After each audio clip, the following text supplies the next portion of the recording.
Hey there, it's Gabriel, and today I want to talk to you about positive psychology and what it means to me when I bring it up and I talk about it. And it's going to come up from time to time as we get to know each other. It's one of the foundational underpinnings of something that I have studied that has a lot of meaning to me. And this is just a basic rough way for me to explain to you when I'm talking about it what I actually mean. Now, most of positive psychology, you can get into Martin Seligman and you'll do really well. Flourish is a great book if you would like to read it. If you want to go to other YouTube channels and really get a breakdown for positive psychology on a more brainy and scientific way, go ahead. All I'm talking about is when I use positive psychology, what is it that I'm talking about? So in order to do that, we're going to have to go over to the whiteboard. So here we are over at the whiteboard.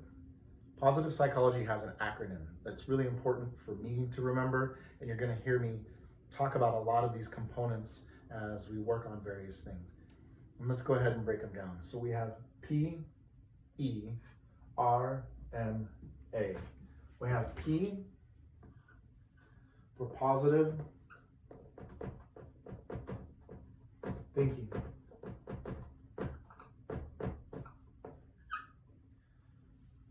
When I talk about positive thinking, I'm not trying to sell you that you're going to be happy all the time, or that even you're going to experience some type of breakthrough contentment.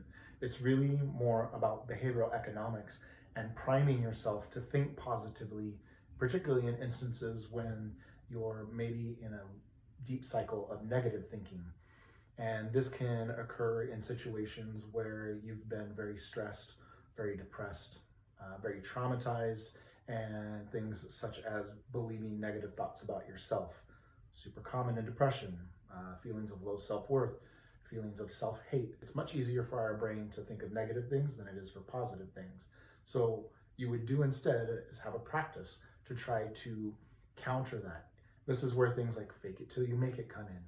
Positive thinking is the thing that you would insert in the place of the negative thought, the illogical thought, or the irrational thought that seems to be very toxic and seems to be bothering you. Let's move on to the next one, E.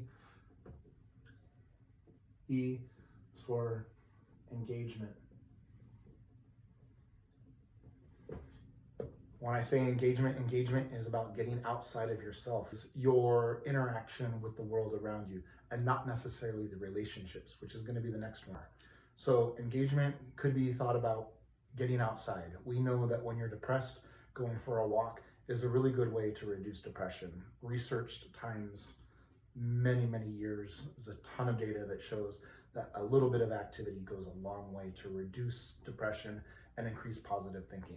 So, and also I'm going to add, if you're going to go for a walk or do something that's engaging, to also be intentional. So get yourself outside of yourself and actually look around. Going for a walk, hands in your pocket, staring at your feet, that's engagement, but you can take it up a notch by being intentional with your surroundings. So relationships. Clearly, we are social creatures. And this is a way of thinking about your relationships. When I talk about relationships, I am talking about all relationships, and those can be broken down into their various layers of meaning to you. However, positive thinking and engagement and your relationships, the R, is important because you really have to take a close look at who do you spend time with, why do you spend time with them, how does the time in their presence improve your well-being overall. If you have relationships that tend to drag you down, or you have relationships but they are not supportive, then just take a look at this. I would say that having very, very few positive relationships is better than having many, many relationships that all seem empty and plastic. And then we get into M. This is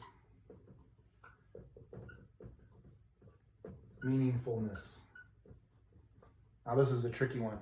I honestly wish that M was the last one, because meaningfulness, that's a tough one. That's why we're here. This is the big M, the one that we're all basically looking for, is a sense of meaning in our lives. It is difficult to quantify what meaningfulness is for every individual, but think of it more like this. When you have an idea of that dream, maybe when you were a little kid, or maybe when you were a young adult and there was something that you really wanted to do, even if it was pie in the sky, it had a sense of meaning to you. Having a sense of meaning is very important. And this alone is going to get its own video, because going into the things that bring meaning is very important. But having a positive outlook on the things that could be meaningful in your life are the ways that we're going to connect some of this together. Having a sense of meaning in your relationships and having a sense of meaning in the way that you engage with the world, these are all important. And the last one is A, and that's achievement. And for me,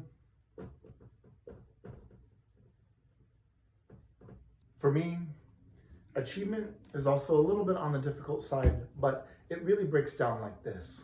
It's okay to celebrate your wins, even if they're small. In fact, I encourage celebration or some type of commemoration, little ritual, some type of tradition that you create for even the smallest win. Again, that's positive thinking.